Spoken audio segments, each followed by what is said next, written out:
The library of the PS1 runs the gamut of genres, but there are some games across all those genres that happen to be a little bit weird. Too weird for this world, in fact, and definitely too weird to garner any kind of mainstream success on the PS1. Some of these games you may have heard of, others might seem like they've suddenly come at you from around the corner, but they're all weird and we love them. Hello viewers, it's good to see you. I'm Will from Cultured Vultures. I've been to Japan, you know, and this first game is straight up nightmare fuel.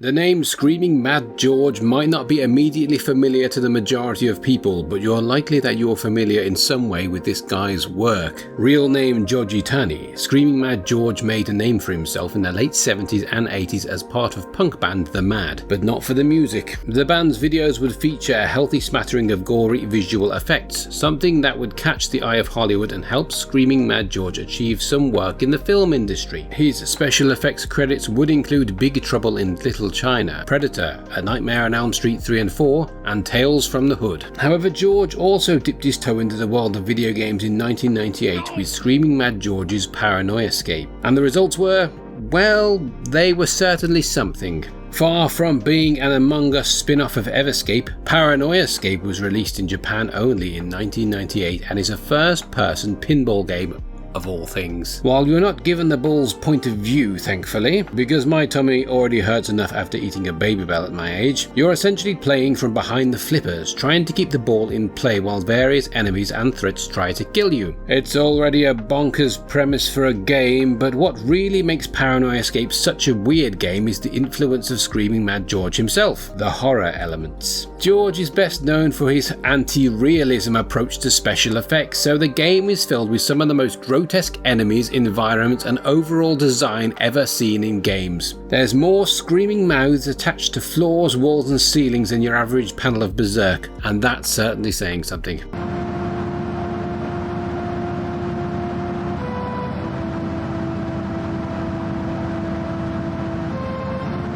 A good barometer of whether a game is a bit too weird for this world is if it ever makes it out of Japan. Some of the most bonkers video games ever made are Japan exclusive, and there's going to be a few of those games appearing on this list. I've been there, and they have asked me to tell you about them in an official capacity now we're here. Credentials? No. Mizuno Falls is perhaps one of the most curious PS1 Japanese exclusives, as even though the game is incredibly weird, the story, aesthetic and overall atmosphere is so clearly inspired by American culture and even TV shows like Twin Peaks. Clearly, the idea of a Japanese take on a David Lynch-esque mystery is something that stuck around for years after Mizuno Falls launched, but if you want to experience one of the original prototypes, Mizuno Falls is worth checking out. Set in the fictional titular town near the Rocky Mountains in Colorado, the game opens with Mizuno Falls being rocked by both the mysterious bear-like attack of a young girl, followed by the disappearance of a high school student named Elma Rowland. You control one of Emma's classmates, Matthew Williams, and you take it upon yourself to investigate both mysteries at the heart of a conspiracy residing within the town. The game follows a full 7-day schedule with NPCs following scripted behaviour and events, and it's up to you to be in the right place at the right time to find the truth. It's a vague, difficult game that requires either a guide or plenty of patience, but it's also pretty innovative for a PS1 title.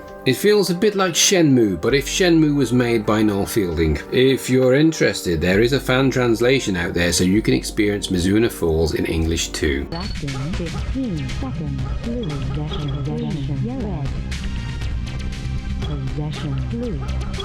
Ask hundreds of people what their fondest memories of the PS1 are and you'll probably receive quite a few different answers. But we're willing to bet most of these reasons circle back to multiplayer in some form or another. Even those who love the PS1 can admit that most of these multiplayer games were either shooters or some kind of car combat game though. Few developers dared to try and do anything a little different, so you have to give credit to attention to detail when they released Blast Chamber, a multiplayer puzzle action game that was probably a bit too complicated for its own good. It's weird yet unique, and we do love weird, unique things like this. Take that in for a minute. Just bask in it. Moving on. The tagline on the box of Blast Chamber describes it as the 3D rotatable deathmatch, which is a pretty accurate summation of what is going on. Up to 4 players are dropped inside a rotating cube with bombs strapped to their chests. Everyone's bomb is continuously ticking down unless you're holding the crystal, and if you can deposit the crystal inside your coloured chamber, you can extend your overall timer. However, if you deposit in someone else's chamber, their timer is drastically reduced. Cue a mad scramble for the crystal as everyone desperately tries to avoid becoming the arena's new coat of red paint. Admittedly, the action can be messy and confusing, but there's plenty to enjoy here.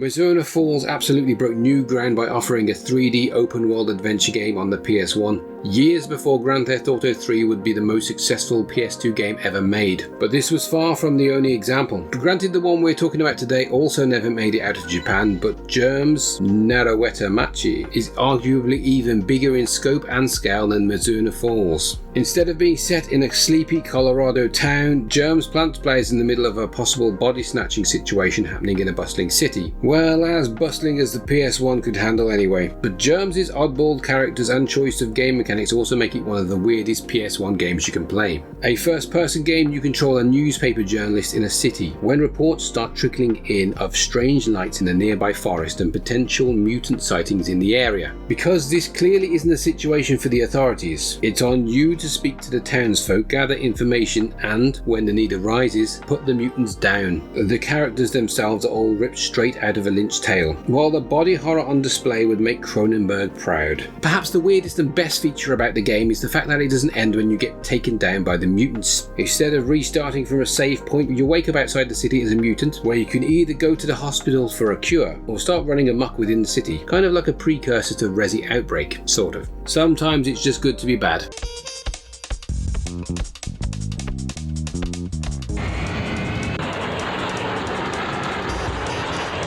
Jot this down for a future idea: the PS1 games with the coldest cover art ever made. I mean, just look at this picture of Ralph Wolf and tell me it doesn't go harder than most metal album covers. Vulgar display of power wishes it was this good. It might seem strange to talk about a game based on Looney Tunes on a weird games list, but Sheepdog and Wolf is far from your simple licensed platformers or kart racing games that found their home on the PS1.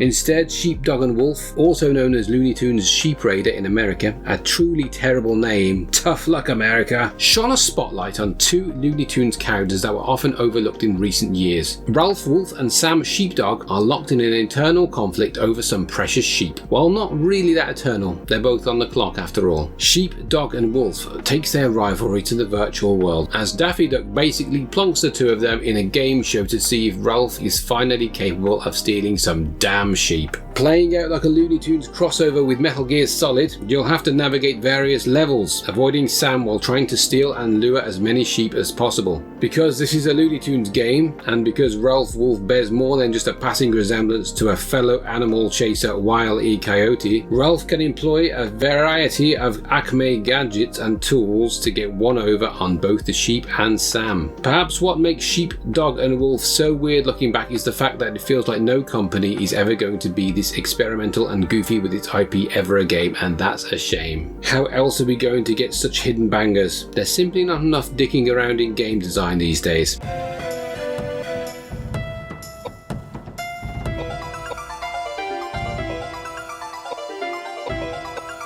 We've spoken about the Shadow Hearts series in other videos, but what a lot of people might not realise is that the first Shadow Hearts game is actually the second game in the series. In fact, Shadow Hearts is just a continuation of the story, themes and gameplay showcased in developers Saknoth's first game, Kudelka, on the PS1. While you might argue that Kudelka clearly isn't too weird for this world considering it managed an entire follow-up trilogy, the below average review score compared to Shadow Hearts and the fact that Kudelka didn't appear on publisher Infogrames' 2001 financial report suggests it was weird enough to warrant rebranding and refocusing. Named after the main character, who happens to be a Romani psychic, Kudelka is set near the turn of the 20th century and sees the player travelling to the fictional Nemeton mansion located near Aberystwyth in Wales, the best country in the world. Quick note, Jimmy made me say this. Actually, I gave Will a single Welsh cake and then he was singing the national anthem like Catherine Jenkins. God save our Barra Brief. Because this is a horror RPG hybrid, the mansion is naturally teeming with monsters, but Koudelka is able to join up with other characters like adventurer Edward or Catholic Bishop James in order to try and survive the mansion's horrors together. As you explore the mansion with fixed cameras and pre-rendered backgrounds reminiscent of Resident Evil, you'll be drawn into random encounters with turn-based combat occurring on a grid that lets players move and attack. If you are interested in seeing the beginnings of Shadow Hearts, Koudelka is well worth checking out.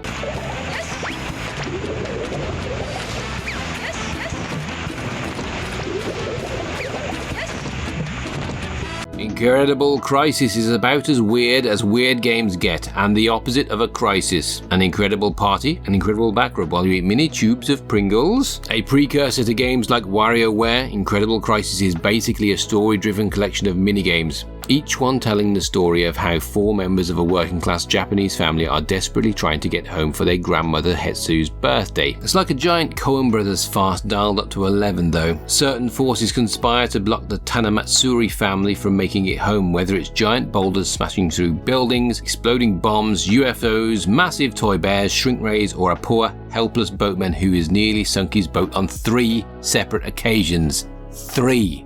The Tanamatsuris aren't kind to vehicles that float on water apparently. The gameplay itself is pretty simplistic, with over 20 levels of consistently changing minigames, whether it's dodging obstacles, solving puzzles, finding specific items, or getting the right answers on a quiz. One thing that you'll find in every game mode is a stress meter, which depicts how close the player is to failing a level. Do the wrong thing and the stress meter will build until you ultimately lose a life. Yes, it's a pretty simplistic game, but scratches the same itch that games like Katamari Damacy do. The best part though, it's actually pretty cheap compared to other weird ass PS1 games, so you don't have to break the bank if you want to play it on the original hardware.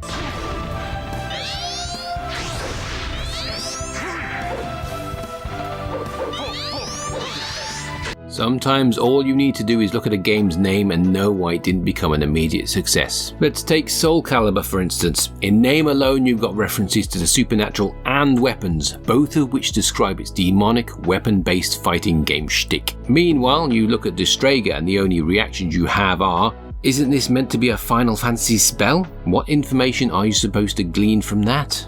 Anyone who did get over the initial barrier though and made the leap into the world of Distraga found a 3D fighting game that actually dared to do things just a little bit differently. Did it work? Well, Omega Force never brought out another one, so the answer is pretty obvious. But its attempts to create a different kind of fighting game deserve to be remembered. A 3D arena brawler slash fighting game that on first glance doesn't look too dissimilar from Eggheads, God bless the ring. Distraga is set in a world where some people known as Distraga have special magic powers, while regular humans can obtain power from relics. One such human, Zauber, has used relics to seize control of the land and order the extermination of all Straga, leading to all-out war. The fights themselves take place in large-sized arenas, with the distance from your opponent affecting your moves. At close range, all you have are melee attacks, but once you've gained a bit of distance, you can start throwing your magical powers at each other. Few fighting games have ever played with distance like this, making it a pretty unique fighting game experience.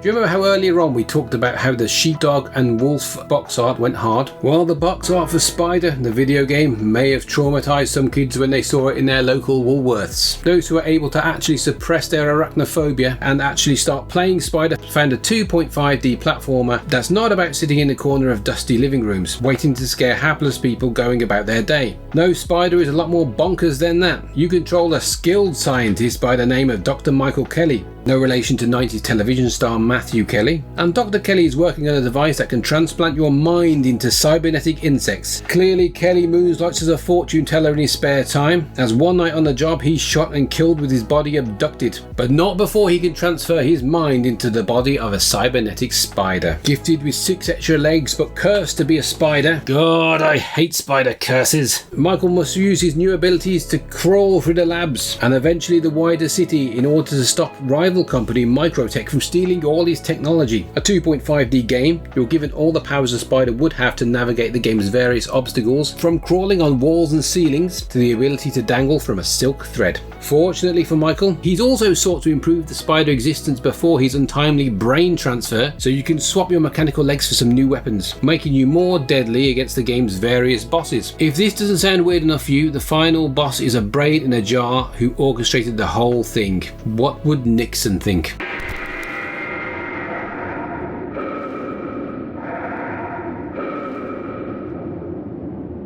We've probably saved the weirdest game for the last, but also, if this game happened to launch in 2010 to 2012, instead of for the PS1 in the late 90s, it could have been one of the most successful horror games for content creators of that period. In the early 2010s, YouTubers and streamers realised they could earn money from uploading a few videos from games like Amnesia, The Dark Descent, or Slender Man, while screaming as if the allegations were just hitting their inbox. A first-person horror unique for 1998, Hell Knight, known as Dark Messiah in Japan, which is no relation to Dark Messiah of Might and Magic or Matthew Kelly, 90s TV star, fits the same pacifist horror experience of those games, only with a few more systems for good measure. Reviews were pretty polarising at the time, but looking back it was one hell of an idea. Set in futuristic Tokyo, you control a nameless protagonist who finds themselves chased into a subway by a mysterious cult. Already we're getting spooky, but the fun has only just started, as elsewhere a symbiotic life form has broken containment, bonded with a researcher